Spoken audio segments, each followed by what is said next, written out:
इसका नाम इन्होंने रेड इंडियंस नाम दिया। हालांकि बाद में पता चला कि ये इंडिया नहीं है। क्या हुआ कि यहाँ का अमेरिको, हालांकि अमेरिका नाम जो है अमेरिको वेशभूषी के नाम पर अमेरिका नाम पड़ा, लेकिन ये 1482 में चले, 1492 में चले, 1494 में यहाँ पहुँच गए अमेरिका, और इसको इन्होंने इंडिया समझा इसी एरिया को, और यहाँ के लोगों को रेड इंडियंस नाम इन्होंने दिया। किसने दिया? कोलंबस ने दिया।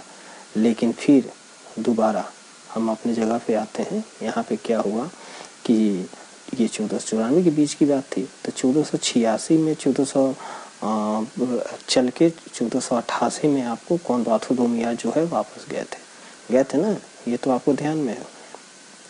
तब इसके बाद से ठीक ये 1486 के 10 वर्ष बाद, 10 वर्ष कितना हुआ? 1496 में वहाँ से चलते हैं 1400, और उसके बाद इसी बार्थोलोमियाज के रास्ते को ही फॉलो करते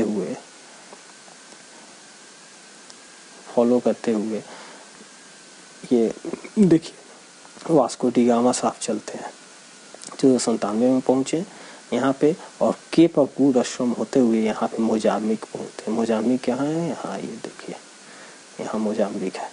मोजाम्बिक पहुंचते हैं केप ऑफ गुड होते हुए, और मोजाम्बिक आते हैं। यहीं पे यहाँ गुजरात का अब्दुल मजीद नाम का एक व्यक्ति जो व्यापारी था, यहाँ आए हुए थे अपने दल के साथ व्यापार करने। आपको तो पता है कि गुजरात के लोग व्यापारी कितने अच्छे व्यापारी होते हैं। तो ये व्यापार करने यहाँ आए हुए थे, और इधर से वास्को डी गामा साहब केप ऑफ गुड होते हुए यहाँ पे पहुँच गए। अब यहाँ से इनका पथ प्रदर्शक के रूप में काम किए अब्दुल मजीद साहब, और यहाँ से ये उनके साथ वास्को डी गामा चलते हैं, और यहाँ पे केरल में कालीकट में 17 मई 1498 को यहाँ पे पहुँचते हैं। इस तरह से ये पहले यूरोपीय हुए, पुर्तगाली हुए जो भारत में आते हैं। ठीक है, इस तरह से ये पहले हुए। लेकिन इस बीच में जब भौगोलिक खोज हम जान ही रहे हैं, पढ़ ही रहे हैं, जान रहे हैं, तो थोड़ा सा और जान जाए कि इस बीच में और क्या क्या हुआ। ठीक है, तो इस बीच में इसी 1499 में यहीं के थे भाई साहब, इन्होंने ब्राज़ील की खोज की। 1499 में जिनजोन नाम के व्यक्ति ने, जिनजोन साहब जो थे, यहाँ ठीक से लिखते हैं,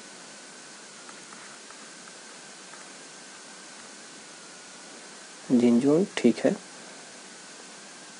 इन्होंने किसकी खोज की? ब्राज़ील की खोज की। ब्राज़ील की खोज की 1499 में। इसके बाद से यहीं के पुर्तगाल के एक मैगलेन नाम का व्यक्ति अपने दल के साथ चलता है आगे। चूंकि यहाँ के लोग साहसी थे, उनको सफ़र करने में अच्छा भी लगता था, और जोखिम चीज़ उठाना भी अच्छा लगता था, यात्रा करना भी अच्छा लगता था। तो मैगलेन नाम का व्यक्ति यहाँ से अपने दल के साथ चलता है, और ये अटलांटिक महासागर से होते हुए यहाँ, ये नॉर्थ अमेरिका, उत्तरी अमेरिका, ये दक्षिणी अमेरिका, ये आपको पता होगा। तो ये अटलांटिक महासागर ये सब, तो यहाँ से होते हुए यहाँ है। ये अमेरिका का जो दक्षिणी तट है, दक्षिणी अमेरिका का, इन्हीं के नाम पर, मैगलेन के नाम पर, मैगलेन स्टेट के नाम से है। स्टेट मतलब जल संधि नाम आज है। तो यहाँ आते हैं, और जब यहाँ से ये अंटार्कटिक महासागर से जब यहाँ आते हैं तो देखते हैं ये तो नया एक महासागर है जो काफ़ी शांत है, बहुत ज़्यादा शांत ये था। तो इन्होंने ही इस महासागर का नाम प्रशांत महासागर रखा। आपसे क्वेश्चन पूछे कि प्रशांत महासागर नाम किसने रखा, तो मैगलेन ने प्रशांत महासागर रखा, क्योंकि इसकी अपेक्षा में, अटलांटिक महासागर की अपेक्षा में ये काफ़ी शांत गहरा था, इसलिए इसका नाम प्रशांत रखा। और यहाँ पे दक्षिण अमेरिका के दक्षिणी हिस्से में कोन पे आपको मैगलेन स्टेट है, इन्हीं के नाम पे। तो ये फिर यहाँ आते हैं और प्रशांत महासागर नाम रखते हैं, और यहाँ से आगे बढ़ते हैं। तब ये यहाँ से ये इक्वेटर पार करते हुए कर्क रेखा के पास पहुँचते हैं, और देखिए यहाँ जाते हैं, पृथ्वी गोल है। यहाँ से ये निकलते हैं मैगलेन साहब, यहाँ आते हैं अपने दल के साथ। तब तक यहाँ पे फिलीपींस वगैरह के गुट के साथ एक घटना होती है, उस घटना में मैगलेन की मृत्यु हो जाती है। फिर उनका दल जो है, उनके साथ वाले दल के बाकी लोग इस यात्रा को जारी रखते हैं, और इस यात्रा को जारी रखने के बाद यहाँ आते हैं। फिर वही पुराना रूट जो है फॉलो करते हुए पुर्तगाल पहुँच जाते हैं। इस तरह ऐसा कहा जाता है कि मैगेलन साहब ने समुद्री रास्ते से पूरे विश्व का समुद्री रास्ते से चक्कर लगाने वाले पहले व्यक्ति हुए। जो क्वेश्चन पूछता है तो हम मैगेलन देते हैं। हालांकि ये ब्रिटेन की महारानी, ब्रिटेन की महारानी जो एलिजाबेथ थी, इन्होंने नए नए स्थानों की खोज के लिए कई लोगों को दूर दूर भेजा। उसी में एक ड्रैक नाम का व्यक्ति था। इसने 1580 में पूरे विश्व का चक्कर इसने लगाया, ड्रैक ने। और ये जो मैगेलन साहब थे, जिनकी मृत्यु यहाँ हो गई फिलीपींस के पास, इनके दल के बाकी लोगों ने जो है वापस पुर्तगाल आके पूरे पृथ्वी का समुद्री रास्ते चक्कर लगाया। इनका जो है परिक्रमा पृथ्वी का, वो 1521 में कंप्लीट होता है। ठीक है, तो इस ढंग से ये चलता है आपका भौगोलिक खोज।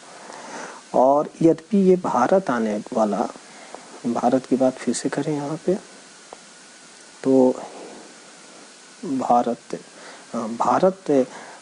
जो है 15वीं शताब्दी में भारत में वास्को डी गामा का आगमन जो हुआ, इससे पूर्व भी अनेक यूरोपीय यात्री भारत आते रहते थे। ऐसा नहीं है कि ये पहले आते, लेकिन मॉडर्न इंडिया में, आधुनिक भारत में, आधुनिक समय में ये है। और केप ऑफ गुड होप होकर वास्को डी गामा 17 मई 1498 में यहाँ पे आए। अगर आपसे पूछता है कि केप ऑफ गुड होप होकर भारत आने वाले पहले यूरोपीय कौन थे, तो आप कहेंगे वास्को डी गामा। कब आए वास्को डी गामा? 17 मई 1498 को। ये कहाँ है? केरल के कालीकट तट पे आए। जमोरिन यहाँ के राजा की उपाधि थी, उन्होंने इनका स्वागत किया। इस ढंग से जब कालीकट के कपकाडू नामक स्थान पर जब ये उतरे वास्को डी गामा, तो उतरने के साथ ही समझिए कि भारत के इतिहास में एक बहुत बड़ा परिवर्तन होने वाला था। गहरे से इसने प्रभावित किया। और इस ढंग से जो है एक व्यापारी जो यूरोपीय है इस रास्ते से आया, और फिर उसके बाद एक श्रृंखला शुरू हो गई। कहते हैं ना कि ऐसी कोई घटना का महत्व नहीं है जिस घटना का परिणाम जो है सो हल्का हो। यानी परिणाम से जाना जाता है कि वह घटना जो घटी वह कितना महत्वपूर्ण थी। अगर कोई उसका परिणाम बहुत बड़ा नहीं होता है तो वह घटना जीरो, यानी कोई घटना नहीं थी। जैसे कि 1453 में हमने देखा, 1453 में यहाँ पे जब ऑटोमन तुर्क जो है सो पूर्वी रोमन बाइजेंटाइन कुस्टोनिया पर जब आक्रमण कर लेते हैं, जिसके कारण से ये सारा चीज होता है, तो ये पूरे विश्व के इतिहास के लिए काफी महत्वपूर्ण 1453 का कार्य रहता है, वो घटना रहती है। आपसे ये बहुत ज्यादा लगभग क्वेश्चन ये पूछे जाते हैं कि कैसे 1453 जो है घटना पूरे विश्व के लिए इतनी महत्वपूर्ण रही है। तो आपने देखा कि ये क्यों महत्वपूर्ण रही है, पहला चीज। दूसरा चीज, भारत के लिए अगर कहें तो वास्को डी गामा का भारत में आना कितना महत्वपूर्ण रहा है, क्योंकि इसी के बाद से हमारे भारत के लिए शुरू हो गया यूरोपियों का आना, और यहाँ पे उन लोगों का आपस का संघर्ष होना और हमारे गुलामी को लिखा जाना, जो कि अंततः 15 अगस्त 1947 को हम हुए। हालांकि इसके पीछे इसके लिए और भी कारण है, जिसको हम अगले वीडियो में ये जानेंगे कि यूरोपीय, पहले ये जान जाएंगे फिर आगे शुरू करेंगे कि इनके आने का क्रम क्या रहा यूरोपियों का। जान जाते हैं। पुर्तगाली जो है सबसे पहले 1498 में आए, और डच जो है 1605 में आए, अंग्रेज 1608 में आए, फ्रांसीसी गए 1664 में, और 1664 में फ्रांसीसी आए।